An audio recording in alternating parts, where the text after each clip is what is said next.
Good morning दोस्तों, स्वागत है आप सभी का आपके अपने यूट्यूब चैनल ब्लेजर्स कॉन्सेप्ट में। दोस्तों आज के सेशन में हम लोग एक बार फिर से बिहार दरोगा पीटी एग्जाम के लिए प्रीवियस ईयर सेट देखने जा रहे हैं। एडुटेरिया पब्लिकेशन का फ्रेंड्स बुक है ये वॉल्यूम 1, जिसमें कि टोटल 15 मॉडल प्रैक्टिस सेट दिया गया है और आज के सेशन में हम लोग इस बुक का प्रैक्टिस सेट नंबर 3 कंप्लीट करेंगे। ठीक है, टोटल इसमें 100 प्रश्न हम लोग देखने जा रहे हैं। तो चलिए दोस्तों शुरू करते हैं आज का सेशन। लेकिन उससे पहले अगर आप लोग हमारे चैनल पे नए होंगे तो प्लीज़ इस चैनल को सब्सक्राइब कर लीजिएगा। और फ्रेंड्स इससे पहले जो 2 प्रैक्टिस सेट का वीडियो अपलोड किया गया है, अगर आप लोग वो वीडियो नहीं देखे हैं तो इस वीडियो के डिस्क्रिप्शन में उसका लिंक दिया गया, आप लोग यहाँ से देख लीजिए या फिर हमारे चैनल के प्लेलिस्ट में भी जाके आप लोग उस वीडियो को देख सकते हैं। अलग से प्लेलिस्ट बना दिया गया है। और पीडीएफ के लिए हमारे टेलीग्राम चैनल ब्लेजर्स कॉन्सेप्ट को ज्वाइन कर लीजिए, वहाँ से इसका पीडीएफ भी आप लोगों को मिल जाएगा। पीडीएफ लिंक वीडियो के डिस्क्रिप्शन में दिया गया है। तो चलिए शुरू करते हैं आज का सेशन। इस क्रम में सबसे जो पहला क्वेश्चन यहाँ पे दिया गया है, चलिए देखते हैं इसको। देखिए इसमें कह रहा है कि वर्ष 1955 में गठित करवे समिति का संबंध निम्न में किससे है। सही आंसर इसका हो जाएगा, देखिए इसका संबंध लघु उद्योग से है। वर्ष 1955 ईस्वी में ग्राम तथा लघु उद्योग समिति की स्थापना की गई, जिसे करवे समिति के नाम से भी जाना जाता है। और इस समिति ने इस बात की संभावना पर विचार किया कि ग्राम विकास को प्रोत्साहित करने के लिए लघु उद्योगों का प्रयोग किया जाए। तो इसलिए ऑप्शन नंबर जो बी दिया है इस क्वेश्चन का हो जाएगा सही आंसर। ठीक है फ्रेंड्स, नेक्स्ट क्वेश्चन में कह रहा है स्वतंत्रता के समय देश की लगभग कितनी प्रतिशत जनसंख्या कृषि पर निर्भर थी। 42%, 75%, 64% या फिर 81%। तो राइट आंसर इसका 75% हो जाएगा। ऑप्शन नंबर जो सी दिया है देखिए बिल्कुल सही आंसर यहाँ पे हो जाएगा। ठीक है, चलिए अब नेक्स्ट जो क्वेश्चन होगा उसको देखेंगे। क्वेश्चन नंबर 3 में दिया है कि भारत में सामाजिक बैंकिंग सेवा की शुरुआत किस वर्ष प्रारंभ की गई थी। सही है, 1969 ईस्वी में। सामाजिक बैंकिंग के तहत सामाजिक और पर्यावरणीय मुद्दों को ध्यान में रखकर वित्तीय सेवाएं प्रदान की जाती है। और सामाजिक बैंकिंग का मुख्य उद्देश्य वित्तीय समावेशन, सामाजिक न्याय और पर्यावरण संरक्षण को बढ़ावा देना है। ऑप्शन नंबर बी याद रखिएगा इस क्वेश्चन का सही आंसर हो जाएगा। भारत के पशुधन में सर्वाधिक आय किसका है। मत्स्य पालन, बकरी पालन, मुर्गी पालन या फिर गाय पालन। तो सही आंसर इसका हो जाएगा देखिए मुर्गी पालन, यानी कि ऑप्शन नंबर जो बी है बिल्कुल सही आंसर हो जाएगा। ठीक है फ्रेंड्स, नेक्स्ट जो क्वेश्चन दिया गया है चलिए इसको देख लीजिए। इसमें कह रहा है कि निम्नलिखित युग्मों में से कौन सा युग्म सही है। इनमें से कौन सा युग्म सही है। तो अंक समुद्र पक्षी संरक्षण रिजर्व जो कि कर्नाटक दिया गया है, ये युग्म बिल्कुल सही हो जाएगा। ठीक है, ये युग्म जो दिया गया फ्रेंड्स ये बिल्कुल सही हो जाएगा। और देखिए यहाँ पे कराईवेट्टी पक्षी अभ्यारण्य जो कि केरल दिया गया है ये सही नहीं है, क्योंकि ये केरल में नहीं बल्कि तमिलनाडु में है। ठीक है, कहाँ पे है ये फ्रेंड्स इसका हो जाएगा देखिए तमिलनाडु। ठीक है, उसके बाद मगधी केरे संरक्षण रिजर्व जो कि तमिलनाडु दिया गया है ये भी सही नहीं है, ये तमिलनाडु में नहीं बल्कि ये जो है कर्नाटक में है। ठीक है, कहाँ हो जाएगा फ्रेंड्स, ये हो जाएगा आपका कर्नाटक हो जाएगा। और उसके बाद होकेरा आर्द्र भूमि जो है ये पंजाब में नहीं बल्कि ये जम्मू कश्मीर में है। ठीक है, कहाँ हो जाएगा ये हो जाएगा जम्मू कश्मीर। तो ऑप्शन नंबर जो ए दिया है इस क्वेश्चन का यहाँ पे सही आंसर हो जाएगा। चलिए नेक्स्ट क्वेश्चन देख लीजिए। सचिन तेंदुलकर को किस वर्ष भारत के सर्वोच्च नागरिक सम्मान भारत रत्न से सम्मानित किया गया था। सही आंसर इसका 2014 ईस्वी हो जाएगा। ठीक है, प्रसिद्ध भारतीय क्रिकेटर सचिन तेंदुलकर को 2014 ईस्वी में भारत रत्न से सम्मानित किया गया था। ऑप्शन नंबर जो सी दिया है बिल्कुल सही आंसर होगा। अगला प्रश्न है कि उर्दू भाषा के लिए प्रथम ज्ञानपीठ पुरस्कार विजेता निम्न में कौन है। तो उर्दू भाषा के लिए जो प्रथम ज्ञानपीठ पुरस्कार दिया गया था वो दिया गया था फिराक गोरखपुरी को। ठीक है, फिराक गोरखपुरी को जो है सबसे पहले ये पुरस्कार दिया गया था और इनको यह सम्मान जो है इनकी पुस्तक गुल ए नगमा की रचना हेतु दिया गया था। याद रखिएगा ऑप्शन नंबर जो ए है सही आंसर हो जाएगा। देखिए फ्रेंड्स बात करें अगर प्रथम ज्ञानपीठ पुरस्कार मलयालम भाषा के क्षेत्र में तो ये जी शंकर कुरूप को दिया गया था। हिंदी भाषा के क्षेत्र में जो है सुमित्रा नंदन पंत को प्रथम बार ज्ञानपीठ पुरस्कार मिला था। मराठी भाषा के क्षेत्र में जो है विष्णु सक्ता खांडेकर को, और अंग्रेजी भाषा के क्षेत्र में जो है अमिताभ घोष को दिया गया था। तो ऑप्शन नंबर जो ए दिया है इस क्वेश्चन का हो जाएगा सही आंसर। अगला प्रश्न है, होलकर ट्रॉफी का संबंध निम्न में किस खेल से है? सही हो जाएगा ब्रिज। ब्रिज जो एक खेल जो होता है फ्रेंड्स, होलकर ट्रॉफी का संबंध इसी से है। ऑप्शन नंबर सी बिल्कुल सही आंसर है। प्रसिद्ध भजन सोपारी का संबंध किस वाद्य यंत्र से है? तो वह वाद्य यंत्र हो जाएगा यहाँ पे संतूर। प्रसिद्ध भजन सोपारी का संबंध किससे है? तो संतूर से है। ऑप्शन नंबर ए बिल्कुल सही आंसर दिया गया है। अगला प्रश्न देख लीजिए फ्रेंड्स, दिया है कि पाखो पीला लोक नृत्य का संबंध किस राज्य से है? तो इसका संबंध हो जाएगा मिजोरम राज्य से। ठीक है, पाखोफिला लोक नृत्य का संबंध किससे है? मिजोरम से। ऑप्शन नंबर बी बिल्कुल सही हो जाएगा। और नेक्स्ट क्वेश्चन में दिया है कि मौर्य काल में एग्रोनोमोई अधिकारी किस क्षेत्र से संबंधित था? तो ये संबंधित था मार्ग निर्माण के क्षेत्र से। मौर्य काल में एग्रोनोमोई अधिकारी भूमि की माप एवं मार्ग निर्माण क्षेत्र से जुड़ा था। ऑप्शन नंबर जो डी दिया है सही आंसर यहाँ पे हो जाएगा। ठीक है, चलिए अब अगला जो प्रश्न दिया गया है इस सेट का, इसको देख लीजिए फ्रेंड्स। प्रश्न नंबर 12 में है, न्याय दर्शन का संबंध निम्न में किससे है? सही हो जाएगा इसका गौतम। न्याय दर्शन का प्रवर्तन गौतम ने किया था, यानी कि ऑप्शन नंबर जो ए दिया है इस क्वेश्चन का यहाँ पे सही आंसर हो जाएगा। और नेक्स्ट जो क्वेश्चन दिया है फ्रेंड्स, इसमें कह रहा है कि निम्न में किस सुल्तान ने सिकंदर सानी की उपाधि धारण की थी? किस सुल्तान ने? तो वह सुल्तान थे अलाउद्दीन खिलजी। अलाउद्दीन खिलजी एक महत्वाकांक्षी सुल्तान था। इसने सिकंदर द्वितीय सानी की उपाधि धारण की थी। ऑप्शन नंबर ए इस क्वेश्चन का सही आंसर होगा। और नेक्स्ट क्वेश्चन है, प्रसिद्ध तेलुगु कवि श्रीनाथ किसके दरबार में रहते थे? तो ये रहते थे देवराय द्वितीय के दरबार में। ठीक है, प्रसिद्ध कवि श्रीनाथ विजयनगर साम्राज्य के शासक देवराय द्वितीय के दरबार में रहते थे, और इन्हीं के द्वारा श्रृंगार नैबधम पुस्तक लिखी गई थी। ये भी याद रखिएगा। ऑप्शन नंबर जो सी दिया है सही आंसर होगा। नेक्स्ट है, निम्न में किसने बाबर को सर ए पुल के युद्ध में पराजित किया था? सही हो जाएगा सैवानी खान। सर ए पुल का युद्ध जो है ये 1502 ईस्वी में फ्रेंड्स बाबर एवं सैवानी खां के मध्य हुआ था, और इस युद्ध में सैवानी खां ने बाबर को हराया था, और इसी युद्ध में उज्बेकों ने तुलुगमा युद्ध नीति का प्रयोग सैवानी खां द्वारा किया गया था। तो ऑप्शन नंबर जो सी दिया है सही आंसर यहाँ पे हो जाएगा।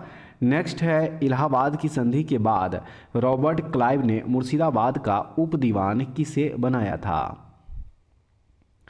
राइट आंसर इसका मोहम्मद रजा खान हो जाएगा। ठीक है, इलाहाबाद की संधि जो है फ्रेंड्स ये 12 अगस्त 1765 ईस्वी को हुआ था, जिसके द्वारा कंपनी को बंगाल, बिहार, उड़ीसा की दीवानी दी गई थी, और कंपनी ने दीवानी कार्य के लिए मुर्शिदाबाद का उप दीवान रजा खां को तथा बिहार का उप दीवान सिताब राय को बनाया था। तो ऑप्शन नंबर जो डी दिया है सही आंसर यहाँ पे हो जाएगा। अगला प्रश्न देखते हैं, निम्न में किसे स्थानीय स्वायत्त शासन का जनक माना जाता है? तो ये माना जाता है लॉर्ड रिपन को। लॉर्ड रिपन के कार्यकाल में प्रस्तुत स्थानीय स्वायत्त प्रस्ताव जो है 1882 से भारत में आधुनिक स्थानीय स्वशासन का प्रारंभ माना जाता है, और लॉर्ड रिपन को स्थानीय स्वशासन का जनक के नाम से भी जाना जाता है। इनका कार्यकाल 1880 से 84 था। 1880 से 84 लॉर्ड रिपन का कार्यकाल। ऑप्शन नंबर बी बिल्कुल सही आंसर हो जाएगा। चलिए नेक्स्ट क्वेश्चन देखेंगे, भारतीय भाषा में 1857 के विप्लव के कारणों पर लिखने वाला प्रथम भारतीय कौन था? तो वह थे सैयद अहमद खान। सैयद अहमद खान के द्वारा लिखित पुस्तक असबाब ए बगावत ए हिंद वर्ष 1859 ईस्वी में प्रकाशित हुई थी। 1859 ईस्वी में प्रकाशित हुई थी, जिसमें 1857 के युद्धों के कारणों की चर्चा की गई है। Option number B Syed Ahmed Khan इस क्वेश्चन का सही आंसर है। नेक्स्ट है, वर्नाक्यूलर प्रेस एक्ट को किसने निरस्त किया था? सही हो जाएगा इसका लॉर्ड रिपन। लॉर्ड रिपन ने 1882 ईस्वी में वर्नाकुलर प्रेस एक्ट अर्थात देसी भाषा प्रेस अधिनियम को निरस्त किया तथा भारतीय भाषाओं के समाचार पत्रों को अंग्रेजी भाषा में समाचार पत्रों के समान ही स्वतंत्रता दी। वर्नाकुलर प्रेस एक्ट 1878 ईस्वी में लॉर्ड लिटन के द्वारा लागू किया गया था। ऑप्शन नंबर जो डी दिया है सही आंसर यहाँ पे हो जाएगा। नेक्स्ट क्वेश्चन है कि निम्न में किसने कहा था कि आलोचना और स्वतंत्र चिंतन एक क्रांतिकारी की दो विशेषताएं हैं। ये किसने कहा था? तो ये कहा था भगत सिंह ने। ठीक है, ये भगत सिंह के द्वारा कहा गया था। ऑप्शन नंबर बी बिल्कुल सही हो जाएगा। अगला क्वेश्चन जो दिया है चलिए इसको देख लीजिए। महात्मा गांधी के राजनीतिक जीवन की निम्न घटनाओं का कालक्रम क्या है? तो फ्रेंड्स इसका जो कालक्रम हो जाएगा ऑप्शन नंबर जो सी दिया देखिए ये बिल्कुल सही हो जाएगा। सबसे पहले 1 नंबर यानी कि चंपारण सत्याग्रह जो दिया गया है देखिए ये हो जाएगा। चंपारण सत्याग्रह फ्रेंड्स कब हुआ था? तो ये हुआ था 1917 ईस्वी को। उसके बाद 2 नंबर पे अहमदाबाद जो मिल हड़ताल जो हुआ था ये दूसरे नंबर पे आ जाएगा। ये कब हुआ था? तो ये हुआ था फ्रेंड्स 1918 ईस्वी में। ठीक है, 1918 जो है ये फरवरी माह में हुआ था। उसके बाद तीसरे स्थान पे हो जाएगा खेरा आंदोलन, और ये खेरा आंदोलन जो है फ्रेंड्स ये भी 1918 ईस्वी में ही हुआ था, लेकिन ये मार्च के मंथ में हुआ था। और उसके बाद लास्ट असहयोग आंदोलन हो जाएगा जो कि 1920 से 22 के बीच में हुआ था। ठीक है, तो ऑप्शन नंबर जो सी दिया है इस क्वेश्चन का यहाँ पे सही आंसर हो जाएगा। चलिए अब अगला जो क्वेश्चन होगा उसको देखेंगे। क्वेश्चन नंबर यहाँ पे हो जाएगा 22। दिया है इसमें कि मैकडोनल्ड के सांप्रदायिक पंचायत ने किसे पृथक चुनाव क्षेत्र एवं आरक्षित सीटें आवंटित नहीं की थी? सही हो जाएगा इसका बौद्धों को। ठीक है, बौद्धों को 16 अगस्त 1932 को ब्रिटिश प्रधानमंत्री रैमजे मैकडोनल्ड ने सांप्रदायिक पंचायत की घोषणा की थी और इसमें पृथक निर्वाचन पद्धति को न केवल मुसलमानों के लिए जारी रखा बल्कि इसे दलित वर्गों पर भी लागू किया और इसके तहत मुसलमानों, ईसाइयों, सिखों के लिए प्रथम निर्वाचन पद्धति की सुविधा प्रदान की गई जो केवल और केवल प्रांतीय विधानमंडल पर लागू थी। तो ऑप्शन नंबर जो ए है इस क्वेश्चन का यहाँ पे सही आंसर होगा। और नेक्स्ट हो जाएगा संसद द्वारा पारित 3 नए आपराधिक कानूनों को भारत में किस दिन से लागू किया गया? तो ये लागू किया गया था 1 मई 2024 ईस्वी। ठीक है, 1 मई 2024 ईस्वी से। ऑप्शन नंबर जो सी दिया है इसका सही आंसर होगा। अगला क्वेश्चन चलिए देख लीजिए। अंतर्राष्ट्रीय क्रिकेट परिषद यानी कि आईसीसी का नया अध्यक्ष किसे नियुक्त किया गया है? किसे नियुक्त किया गया फ्रेंड्स बताइए आप लोग। राइट आंसर इसका हो जाएगा देखिए जय शाह। जय शाह जो है ये आईसीसी के अध्यक्ष का पद संभालने वाले सबसे युवा व्यक्ति है। ऑप्शन नंबर बी में सही आंसर दिया गया है। और जय शाह से पहले आईसीसी के चेयरमैन कौन थे? तो वह थे ग्रेग बार्कले। ठीक है, ग्रेग बार्कले याद रखिएगा। ऑप्शन नंबर बी बिल्कुल सही आंसर हो जाएगा। चलिए नेक्स्ट जो क्वेश्चन है इसको देखेंगे। हाल ही में राष्ट्रीय आपातकाल के 50 वर्ष पूरे हुए, इसे किस तिथि को लागू किया गया था? राइट आंसर 25 जून 1975 ईस्वी हो जाएगा। 25 जून 1975 को आंतरिक अशांति के आधार पर सरकार द्वारा आपातकाल लगाया गया था और 49वें संविधान संशोधन अधिनियम 1972 द्वारा आंतरिक अशांति के आधार को सशस्त्र विद्रोह द्वारा प्रस्थापित कर दिया गया था। ऑप्शन नंबर बी बिल्कुल सही आंसर दिया गया है।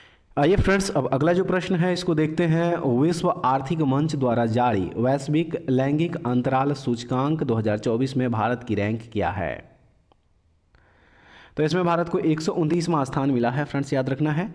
ऑप्शन नंबर सी बिल्कुल सही आंसर होगा। देखिए 2024 में भारत का ग्लोबल जेंडर गैप में स्कोर जो है वह 68.5% है। ठीक है, और इसमें जो शीर्ष देश था वह था आइसलैंड 1 नंबर पे, दूसरे नंबर पे फिनलैंड, तीसरे पे नॉर्वे, चौथे नंबर पर न्यूजीलैंड।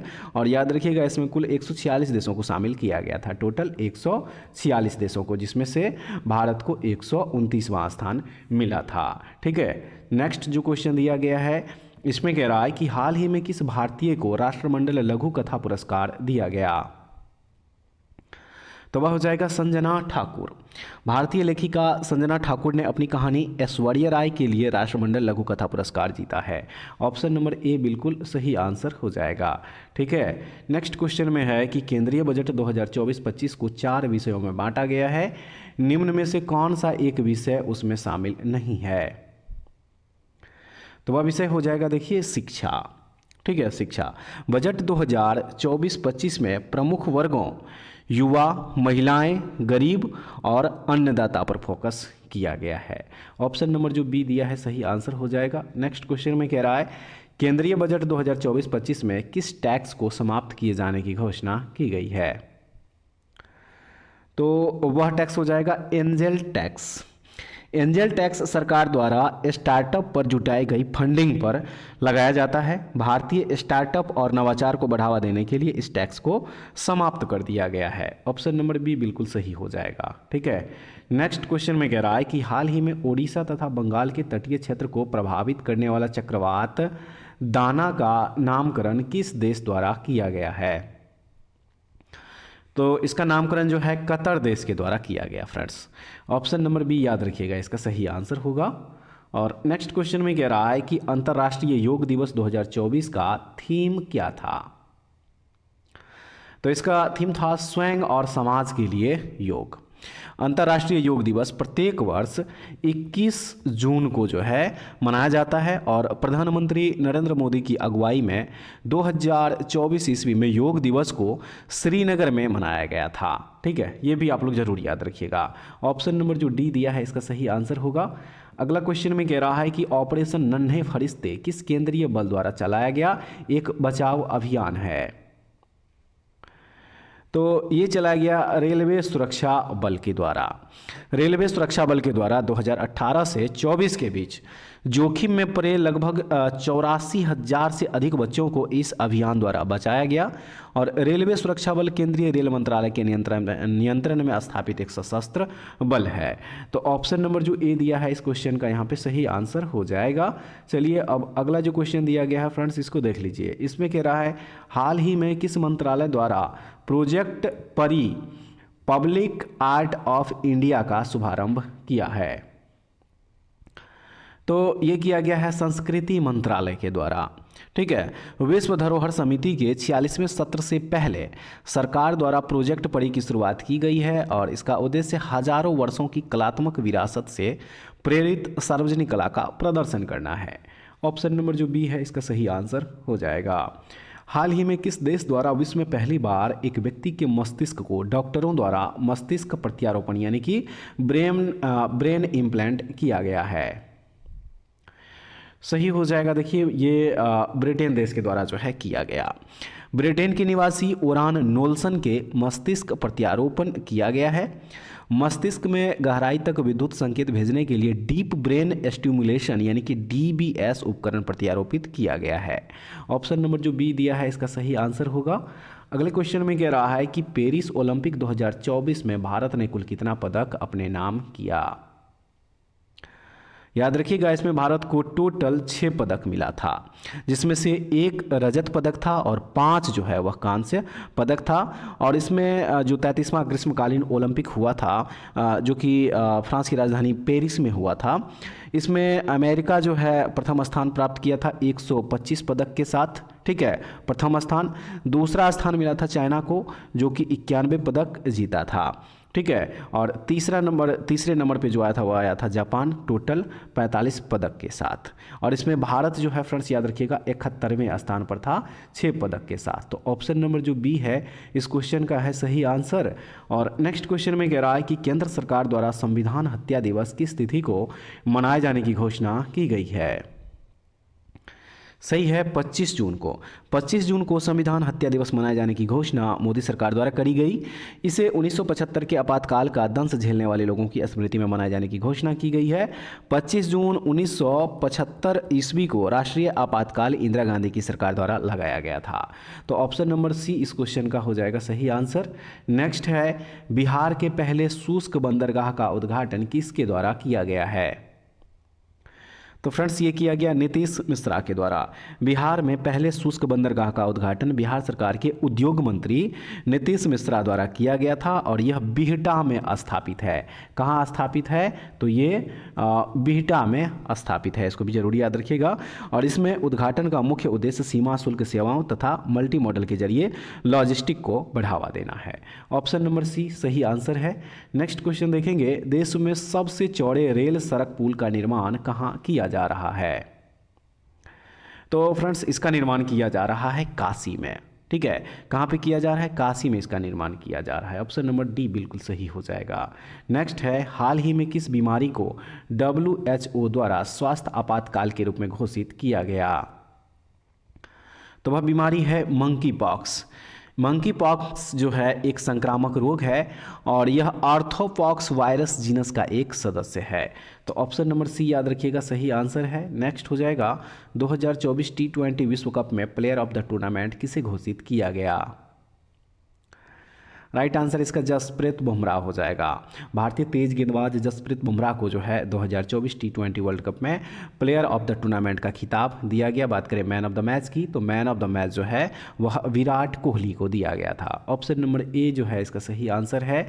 नेक्स्ट हो जाएगा, केंद्र सरकार द्वारा स्मार्ट सिटी मिशन योजना की समय सीमा को कब तक के लिए बढ़ा दिया गया है? तो फ्रेंड्स ये बढ़ाया गया है मार्च 2025 तक। स्मार्ट सिटी मिशन की शुरुआत जो है 2015 ईस्वी में केंद्र सरकार द्वारा 100 शहरों की अवसंरचना विकास कर स्वच्छ और गुणवत्तापूर्ण जीवन प्रदान करना था। ऑप्शन नंबर सी याद रखिएगा इस क्वेश्चन का सही आंसर हो जाएगा। हाल ही में कुल कितनी महिलाओं को वर्ष 2025 का पद्म पुरस्कार देने की घोषणा की गई? सही हो जाएगा। देखिए इसमें टोटल जो है 2025 ईस्वी में 23 महिलाओं को पद्म पुरस्कार देने की घोषणा की गई है और इसमें टोटल जो है फ्रेंड्स 139 व्यक्तियों को पद्म पुरस्कार देने की घोषणा की गई, जिसमें से 7 लोगों को पद्म विभूषण, 19 को पद्म भूषण और 113 व्यक्तियों को जो है पद्मश्री पुरस्कार देने की घोषणा करी गई। तो ऑप्शन नंबर जो सी है इस क्वेश्चन का यहाँ पे सही आंसर होगा। नेक्स्ट हो जाएगा, गुरु दक्षिणा शब्दों में कौन सा समास है? तो इसमें जो है देखिए फ्रेंड्स तत्पुरुष समास हो जाएगा। गुरु दक्षिणा शब्द का समास जो है विग्रह गुरु के लिए दक्षिणा होता है और यह तत्पुरुष समास का उदाहरण है। ऑप्शन नंबर सी याद रखना इस क्वेश्चन का सही आंसर होगा। नेक्स्ट क्वेश्चन जो दिया है इसमें कह रहा है कि भाषा की सबसे छोटी इकाई निम्न में क्या है? तो वह हो जाएगा वर्ण। भाषा की सबसे छोटी इकाई वर्ण है। हिंदी वर्णमाला में वर्णों में कुल संख्या जो है वह होती है 52, जिसमें 11 हो जाएगा स्वर तथा 41 जो है वह व्यंजन होता है। ये भी याद रखना है फ्रेंड्स। ऑप्शन नंबर बी बिल्कुल सही आंसर होगा। नेक्स्ट क्वेश्चन में कह रहा है कि अत्यावश्यक किस संधि का उदाहरण है? तो यह यन संधि का उदाहरण है। ठीक है, ऑप्शन नंबर ए हो जाएगा राइट आंसर। नेक्स्ट हो जाएगा, अंधे के हाथ में बटेर लगना मुहावरे का अर्थ क्या है? तो इसका अर्थ है बिना परिश्रम की सफलता मिलना। ऑप्शन नंबर डी बिल्कुल सही है। नेक्स्ट क्वेश्चन में है कि निम्नलिखित वाक्यों में किस में अकर्मक क्रिया प्रयुक्त है? तो शिशु सो रहा है, इसमें अकर्मक क्रिया प्रयुक्त होगा। ऑप्शन नंबर सी बिल्कुल यहाँ पे सही आंसर हो जाएगा। देखिए अकर्मक क्रिया जो है क्रिया का वह रूप है जिसमें क्रिया द्वारा होने वाले व्यापार का फल कर्म पर ना पड़कर कर्ता पर पड़ता है, उसे ही अकर्मक क्रिया कहते हैं। तो ऑप्शन नंबर सी जो है इस क्वेश्चन का सही आंसर होगा। और अगले क्वेश्चन जो दिया है इसमें कह रहा है कि एक्सटैसी शब्द का सिनोनिम क्या होगा?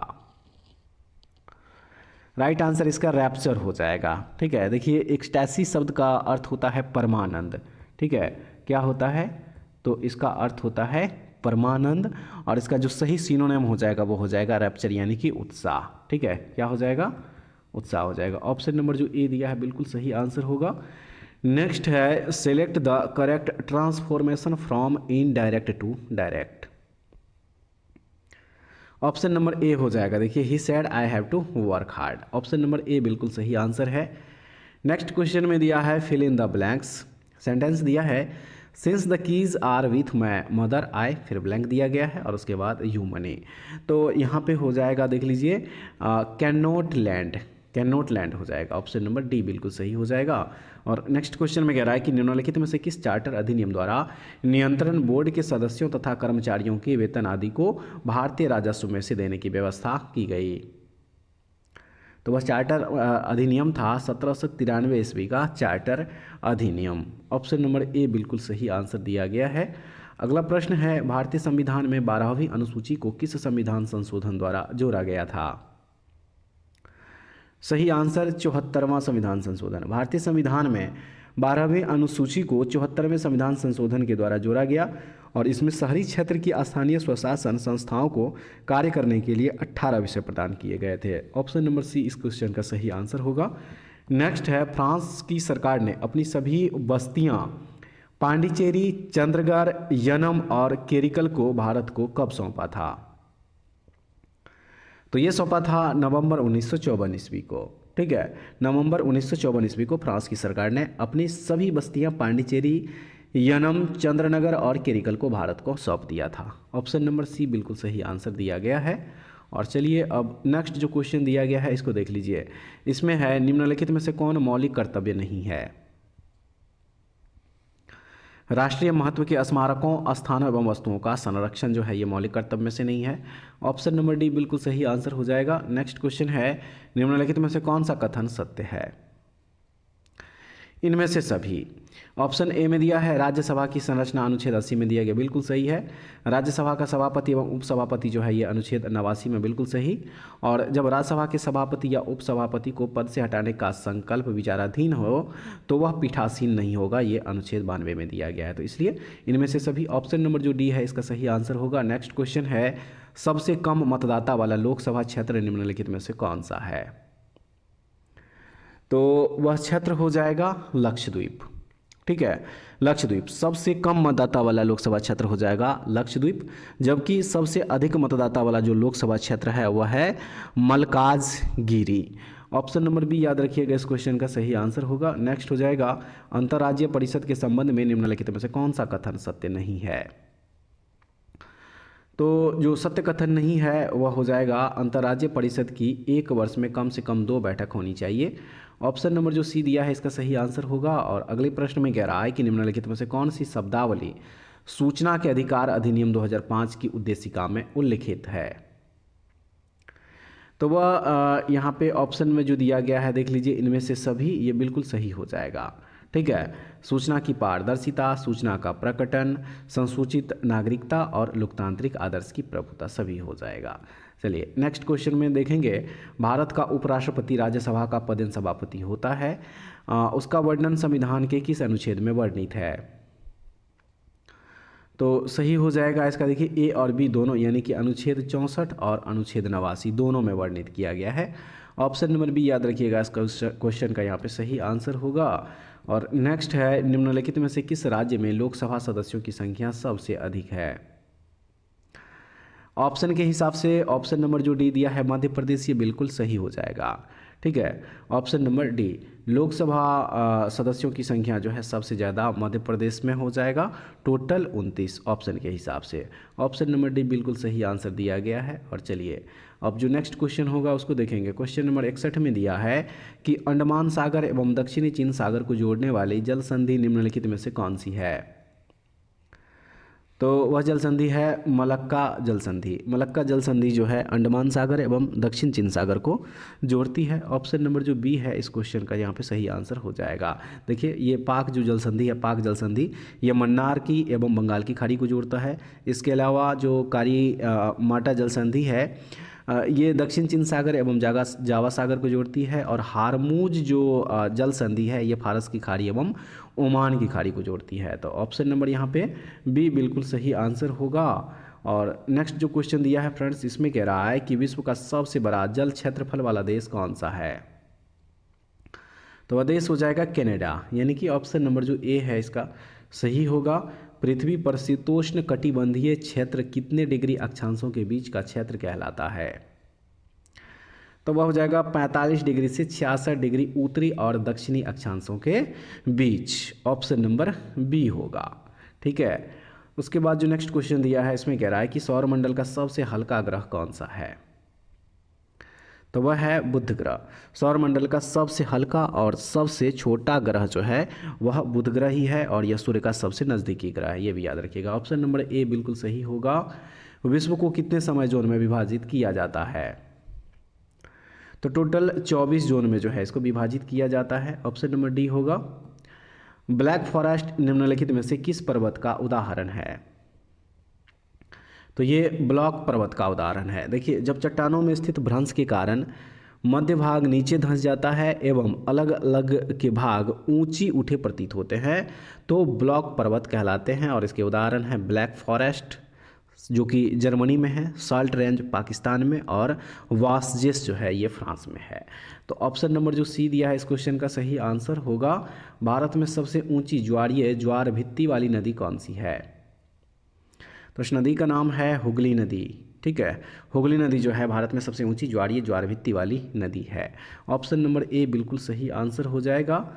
नेक्स्ट जो क्वेश्चन है इसमें है, कह रहा है कि सूची 1 को सूची 2 से सुमेलित कीजिए। एक तरफ स्थानांतरित कृषि दिया गया है, दूसरी तरफ जो है वो कृषि जिस क्षेत्र में किया जाता है उस क्षेत्र का नाम दिया गया है, इसको मिलान करना है।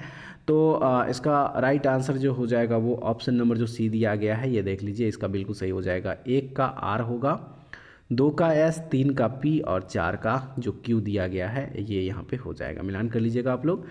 नेक्स्ट हो जाएगा प्रीडेटर्स के अंतर्गत निम्न में से कौन सी श्रेणी के उपभोक्ता आते हैं?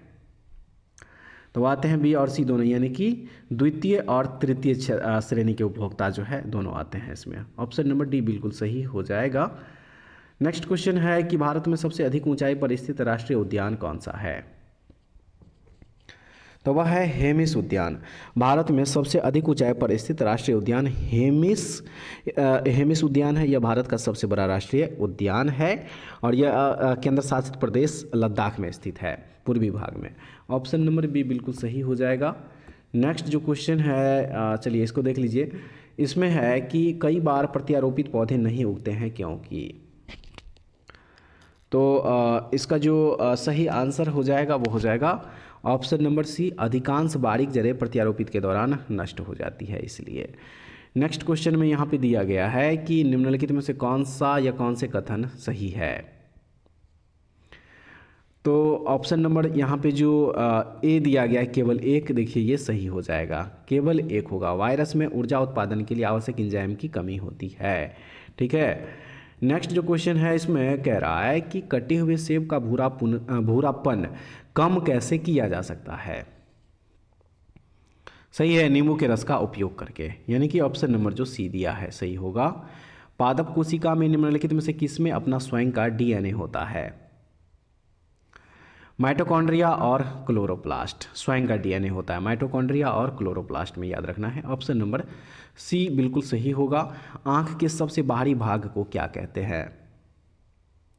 तो आंख के सबसे बाहरी भाग को कॉर्निया कहा जाता है। ठीक है, नेत्रदान में कॉर्निया ही दान किया जाता है, ये भी जरूर याद रखिएगा। ऑप्शन नंबर ए बिल्कुल सही हो जाएगा। नेक्स्ट क्वेश्चन है, निम्नलिखित में से कौन सा पाचक एंजाइम अग्नाशय ग्रंथि से निकलता है? वह कौन सा पाचक एंजाइम है? तो वह एंजाइम हो जाएगा ट्रिप्सिन, जो कि अग्नाशय ग्रंथि से निकलती है। ऑप्शन नंबर डी में बिल्कुल सही आंसर दिया गया है। निम्नलिखित में से कौन सा प्रमुख लक्षण संघ मोलस्का जंतु के है? राइट आंसर इनमें से सभी हो जाएगा। देखिए, इस संघ के जंतु का रक्त रंगहीन होता है, उत्सर्जन वृकों द्वारा होता है, इसमें श्वसन गिल्स या टिनिडिया द्वारा होता है। तो ऑप्शन नंबर जो डी दिया है इसका सही आंसर होगा। अगला प्रश्न में दिया गया है कि मानव शरीर का कौन सा अंग डिप्थीरिया रोग से प्रभावित होता है? तो वह अंग है श्वासनली। डिप्थीरिया रोग से प्रभावित होने वाले मानव अंग श्वासनली है और यह रोग जीवाणु द्वारा होता है और इस जीवाणु का नाम है कोरिनी बैक्टीरियम डिप्थीरी। ऑप्शन नंबर डी बिल्कुल सही है। चलिए अब अगला जो प्रश्न दिया गया है इसको देख लीजिए। इसमें कह रहा है कि सूची 1 को सूची 2 से सुमेलित कीजिए। ठीक है, सूची 1 और सूची 2 सही हो जाएगा। इसका ऑप्शन नंबर जो ए दिया है देखिए ये बिल्कुल सही हो जाएगा। 1 का आर, 2 का पी, 3 का क्यू और 4 का 1 का आर हो जाएगा। यानी कि सबसे जो बड़ी ग्रंथि है वो क्या है? तो वह है यकृत। 2 का पी सबसे बड़ा कपी जो है वह क्या है? तो वह है गोरिल्ला। 3 का क्यू हो जाएगा, सबसे बुद्धिमान कपी जो है वह चिंपैंजी होता है और सबसे छोटा कपी जो है वह उसका नाम हो जाएगा गिब्बन। तो इसलिए ऑप्शन नंबर ए बिल्कुल सही आंसर हो जाएगा। नेक्स्ट है, विटामिन B7 का रासायनिक नाम क्या है? विटामिन B7 का रासायनिक नाम बायोटीन है, यानी कि ऑप्शन नंबर जो ए दिया है सही होगा। निम्नलिखित में से कौन सा हाइड्रोकार्बन को उनके क्वथनांक के बढ़ते क्रम के अनुसार व्यवस्थित किया गया है? राइट आंसर इसका ऑप्शन नंबर जो बी है बिल्कुल सही हो जाएगा। प्रोपेन, ब्यूटेन, पेंटेन और ऑक्टेन। ऑप्शन नंबर बी बिल्कुल सही आंसर दिया गया है। नेक्स्ट क्वेश्चन में है टूथपेस्ट दांतों की सड़न को किस प्रकार रोकता है? सही हो जाएगा अतिरिक्त अम्लता को बेअसर करके। ऑप्शन नंबर जो ए है सही हो जाएगा। नेक्स्ट है निम्नलिखित में से दही रखने की कौन सी विधि सही नहीं है? तो वह है तांबे के बर्तन में रखना, यानी कि ऑप्शन नंबर बी बिल्कुल सही होगा। जल किसी भी अन्य तरल पदार्थ की तुलना में अधिक पदार्थों को घोल सकता है क्योंकि? इसका रीजन है यह प्रकृति में द्विध्रुवीय है। ऑप्शन नंबर ए हो जाएगा इस क्वेश्चन का आंसर। निम्नलिखित में से कौन सा थर्मोप्लास्टिक का उदाहरण नहीं है? मेलामाइन। मेलामाइन जो है यह थर्मोप्लास्टिक का उदाहरण नहीं होगा। ऑप्शन नंबर डी बिल्कुल सही आंसर दिया गया है। नेक्स्ट है निम्नलिखित धातुओं की क्रियाशीलता को अवरोही क्रम में व्यवस्थित करें, यानी कि घटते क्रम में। सही हो जाएगा ऑप्शन नंबर डी, यानी कि 2 1 4 3 हो जाएगा। सबसे ज़्यादा क्रियाशील जो धातु है इसमें वह है पोटेशियम। इससे कम है सोडियम, ये पहले नंबर पे हो जाएगा। दूसरे नंबर पे हो जाएगा सोडियम। तीसरे नंबर पे कैल्शियम है और चौथे नंबर पर जो है वह यहाँ पे मैग्नीशियम जो है इसकी क्रियाशीलता हो जाएगी। ऑप्शन नंबर डी बिल्कुल सही आंसर दिया गया है। और नेक्स्ट जो क्वेश्चन है देखिए, इस क्वेश्चन में कह रहा है कि निम्नलिखित में से किसका प्रयोग प्रकाश विद्युत सेल में इलेक्ट्रोड के रूप में किया जाता है? तो वह हो जाएगा ए और बी दोनों, यानी कि सीजियम और पोटेशियम दोनों का उपयोग होगा। ऑप्शन नंबर डी बिल्कुल राइट आंसर हो जाएगा। तरल नाइट्रोजन के बारे में निम्नलिखित कथनों पर विचार कीजिए। उपर्युक्त कथनों में से कौन सा कथन इसमें से सत्य है? 1 और 2 दोनों हो जाएगा, ठीक है। 1 और 2 दोनों जो है ये देखिए ये सत्य यहाँ पे हो जाएगा। यह एक रंगहीन, गंधहीन, गैर संक्षारक, गैर ज्वलनशील और अत्यधिक ठंडा तरल है। इसे सतह में फैलाते ही गायब हो जाता है। ऑप्शन नंबर सी जो है इसका बिल्कुल सही होगा। नेक्स्ट क्वेश्चन है एक सरल लोलक के आवर्तकाल और प्रभावी लंबाई के बीच क्या संबंध है? तो इसका हो जाएगा देखिए टी अनुपात यहाँ पे √L जो दिया गया है। ऑप्शन नंबर डी बिल्कुल सही आंसर होगा। नेक्स्ट हो जाएगा सूची 1 को सूची 2 से सुमेलित कीजिए। सही मिलान जो इसका हो जाएगा फ्रेंड्स वो हो जाएगा ऑप्शन नंबर जो सी दिया गया है, ठीक है। 1 का क्यू होगा, 2 का पी, 3 का एस, 4 का आर हो जाएगा। 1 का क्यू मायोपिया जो है देखिए ये अवतल लेंस जो है अवतल लेंस का प्रयोग किया जाता है इसको दूर करने के लिए। 2 का पी हो जाएगा हाइपरमेट्रोपिया में जो है उत्तल लेंस का प्रयोग होता है। 3 का एस यानी कि प्रेस बायोपिया जो है इसमें जो है द्विफोकल लेंस का इस्तेमाल होता है और दृष्टि वैषम्य में जो है बेलनाकार लेंस का प्रयोग हो जाता है। ऑप्शन नंबर सी बिल्कुल सही आंसर हो जाएगा। नेक्स्ट क्वेश्चन में कह रहा है कि जब सूर्य की रोशनी बारिश की बूंदों पर पड़ती है तो इंद्रधनुष बनाता है। इसके लिए निम्नलिखित में से कौन सी भौतिक घटनाएं जिम्मेदार है? राइट आंसर इनमें से सभी हो जाएगा। ये सभी भौतिक घटनाएं जिम्मेदार है, यानी कि परावर्तन, अपवर्तन और आंतरिक परावर्तन तीनों जो है इसका देखिए सही है। नेक्स्ट क्वेश्चन में कह रहा है कि निम्नलिखित कथनों पर विचार कीजिए। उपर्युक्त में से कौन अल्बर्ट आइंस्टीन के सापेक्षता के सामान्य सिद्धांत की भविष्यवाणी की जिनकी अक्सर मीडिया में चर्चा होती है? इनमें से सभी हो जाएगा। सभी का मतलब है प्रकाश गुरुत्वाकर्षण से प्रभावित होता है, ब्रह्मांड लगातार फैल रहा है और पदार्थ अपने आसपास के स्पेस टाइम को विकृत करता है, ठीक है। चलिए अब जो अगला प्रश्न दिया गया है इसको देख लीजिए। प्रश्न नंबर यहाँ पे हो जाएगा 93। प्रश्न नंबर जो 93 दिया है फ्रेंड्स, इस प्रश्न में यहाँ पे देख लीजिए। इस प्रश्न में कह रहा है कि बॉल बेयरिंग का उपयोग साइकिलिंग, कार आदि में किया जाता है क्योंकि? राइट आंसर इसका पहिया और धुरी के बीच संपर्क का प्रभावी क्षेत्र कम हो जाता है इसलिए। ऑप्शन नंबर सी बिल्कुल सही आंसर होगा। नेक्स्ट हो जाएगा ठंडे कक्ष में रखे गए फल लंबे समय तक सुरक्षित रहते हैं क्योंकि? रीजन है श्वसन की दर कम हो जाती है। ऑप्शन नंबर जो सी दिया है सही होगा। नेक्स्ट है निम्नलिखित में से कौन सा उपकरण यांत्रिक ऊर्जा को ध्वनि ऊर्जा में रूपांतरण करता है? तो वह है सितार, यानी ऑप्शन नंबर 1 जो ए जो दिया है बिल्कुल सही हो जाएगा। 96 का जो राइट आंसर दिया गया है फ्रेंड्स, ऑप्शन नंबर जो ए दिया है बिल्कुल सही हो जाएगा। नेक्स्ट जो है 97, ठीक है। इसका सही आंसर फ्रेंड्स जो सॉल्व कीजिएगा तो राइट आंसर ऑप्शन नंबर जो डी दिया है बिल्कुल सही होगा। 98 का ऑप्शन नंबर सी निकल के आएगा। नेक्स्ट 99 का सही आंसर है ऑप्शन नंबर बी। और जो लास्ट क्वेश्चन दिया है इसका सही आंसर ऑप्शन नंबर जो सी दिया है, देखिए ये बिल्कुल सही हो जाएगा। तो फ्रेंड्स उम्मीद करते हैं आज का सेशन भी आप लोगों के लिए काफ़ी महत्वपूर्ण होगा। जरूर देखिएगा फ्रेंड्स इस वीडियो को, और उसके बाद कमेंट्स में बताइएगा सेशन आप लोगों को कैसा लगा, क्वेश्चन का लेवल आप लोगों को कैसा लगा। ठीक है, ऐसे वीडियो के लिए हमारे चैनल से जुड़े रहिए। नेक्स्ट वीडियो में दोबारा फिर से मिलते हैं, तब तक के लिए जय हिंद।